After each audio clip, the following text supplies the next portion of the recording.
A conditional format that we also have available within the corresponding conditional formats button is assigning within the cell an icon that indicates a set of possibilities. For example, this one made up of 3 arrows. A green up arrow, a red down arrow, or the yellow horizontal arrow more or less indicates which are the highest values of the collection, the lowest values of the collection, the reds, the yellows, the intermediate values.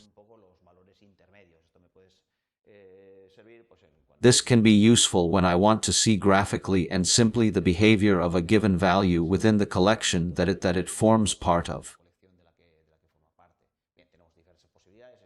We have different possibilities, this kind of traffic lights, little triangles, and there are some that can be very interesting and above all stand out when highlighting certain values in a given way.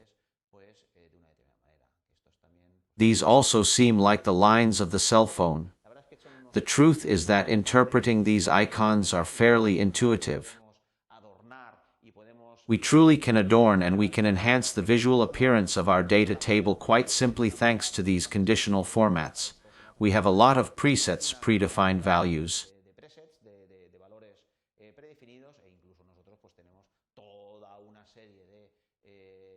We even have a number of tools that we can create as we see fit practically the set of icons that we want and to achieve the desired effect with the use of these elements.